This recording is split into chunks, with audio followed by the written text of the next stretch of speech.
Historic Capitals of America. This is a journey through the cities that governed a nation. Columbia, South Carolina. The Palmetto Capital, where the Broad and Saluda Rivers join to form the Congaree. Columbia stands between South Carolina's coast and mountains. It is a capital created by decision, a city selected, surveyed, and built to serve the state. Charleston had age and a great harbor, but the growing interior needed a government within easier reach. Columbia became the answer, a planned meeting place for roads, rivers, institutions, and political life. Its broad streets and granite statehouse still reveal that original purpose. Fire, war, industry, education, military service, and repeated renewal transformed a carefully drawn grid into a living capital. The rivers explain why the location mattered. The Congarees, a frontier outpost on the west bank, stood near the head of navigation for the Santee River system. Traders and travelers moved between the coastal plain and the interior, while ferries carried people and goods across the water. A ferry established in 1754 connected the outpost with the higher eastern bank, where Columbia would rise. Nearby, Granby became a transportation point, and roads reached toward farms and courthouse towns. The fall line made upstream travel difficult, but it also created a natural transfer point. Columbia's future began where water routes met overland roads. After the American Revolution, residents of South Carolina's interior wanted better access to government. On March 22, 1786, the General Assembly approved legislation introduced by Senator John Lewis Gervais to establish a centrally located capital. The choice balanced the older Low Country with the growing Up Country. Even the name carried ambition. Washington was considered, but Columbia, a poetic name for the young United States, won a close Senate vote. The legislature did not simply transfer offices to an existing settlement. It authorized a new city whose location and design announced that state government belonged at the center of South Carolina. Surveyor James Gabriel Guignard laid out Columbia on a bold grid. The original plan covered 2 miles and contained 400 blocks, with unusually generous avenues crossing at right angles. Some streets reached 150 feet in width. Assembly and Senate streets formed major axes, while the route now called Main Street became the commercial spine. Large lots offered room for homes, gardens, workshops, churches, stores, and public buildings. The plan was orderly, spacious, and easy to extend. Its designers could not foresee railroads, automobiles, or office towers, but their wide streets gave later generations room to adapt. The General Assembly first met in Columbia's State House in 1790. Built at Senate and Richardson Streets, the wooden structure with its brick basement gave the city its reason for being. Legislators, lawyers, clerks, printers, innkeepers, merchants, and craftspeople gathered nearby. The Commission of Streets and Markets, created in 1797, supervised sanitation, order, and maintenance. Columbia was chartered as a town in 1805, with John Taylor as its first intendant, or mayor. By 1816, the community contained more than 250 homes. Government provided the anchor, while ordinary work steadily turned the planned capital into a community. Education gave Columbia a second great purpose. In 1801, the state established South Carolina College, now the University of South Carolina, to strengthen learning and cooperation after years of regional rivalry. Rutledge College opened in 1805 and initially held classrooms, laboratories, a library, chapel, and living quarters under one roof. Additional buildings formed the quadrangle now known as the Horseshoe. In 1840, the college opened Robert Mills's freestanding library, today the South Caroliniana Library and the oldest freestanding university library in the nation. Government and education grew within walking distance, creating an enduring partnership of public service and scholarship. Water and transportation widened Columbia's reach.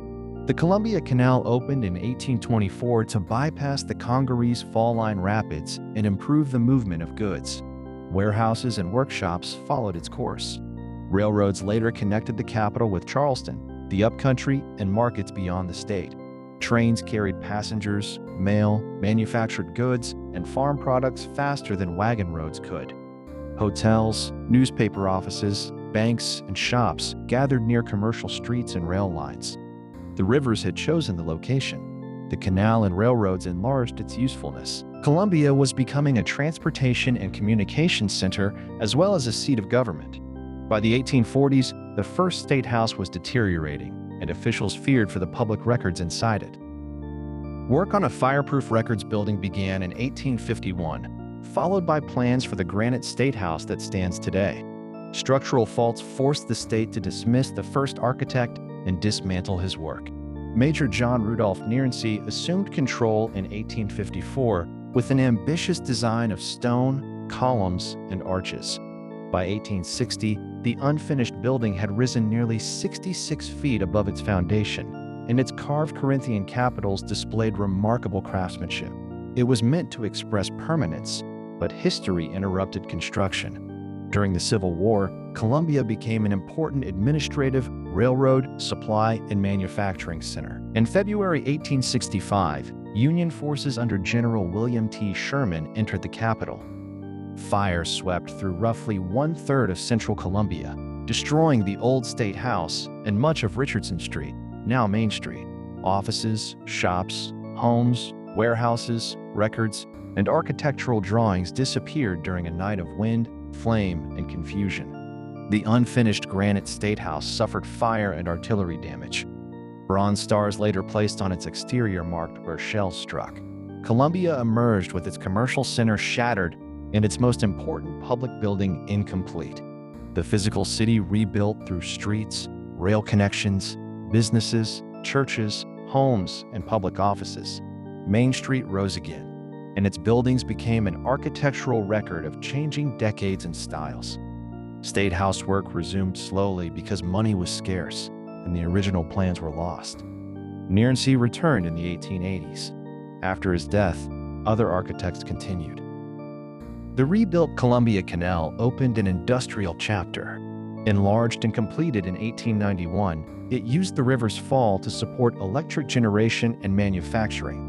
Mills, warehouses, and neighborhoods spread along canal and rail corridors.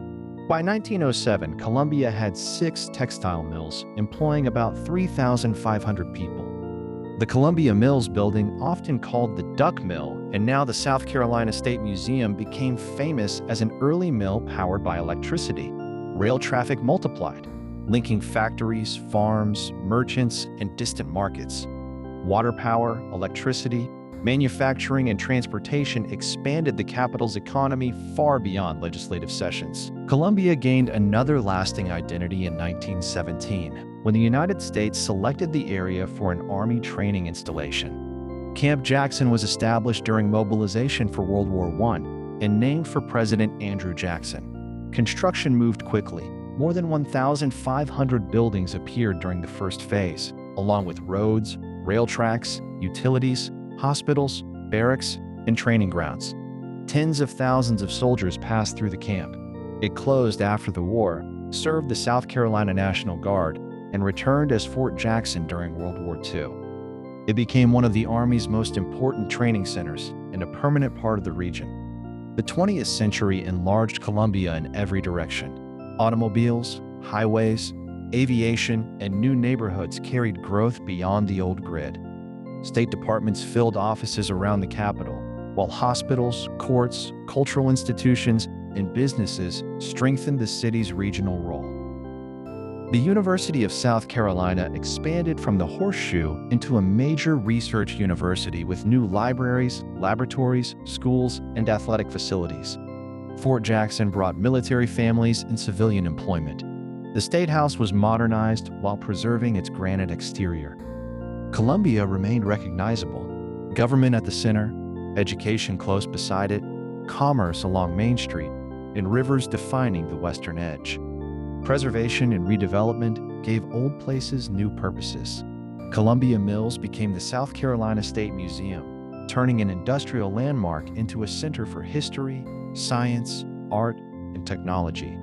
Main Street's restored buildings, theaters, shops, restaurants, and apartments revived the historic commercial corridor. The Vista adapted warehouses and railroad-era structures for galleries, businesses, entertainment, and homes. Along the canal and Congaree River, parks and greenways opened the waterfront. These projects reconnected the modern capital with the forces that created it: water, power, transportation, public investment, and the willingness to rebuild. Columbia still carries the plan and purpose of 1786. Wide avenues remain visible. The State House commands its grounds, and the Horseshoe preserves the scale of the early college. Bronze stars on granite recall the city's trial by war, while Main Street, the canal, old mills, museums, Fort Jackson, and university buildings reveal chapters of renewal. At the riverfront, the Broad and Saluda continue their meeting and flow southward as the Congaree. Columbia's history is a story of convergence: coast and interior, river and railroad, government and education, destruction and reconstruction. The Palmetto Capital repeatedly turns its central location into a larger public purpose.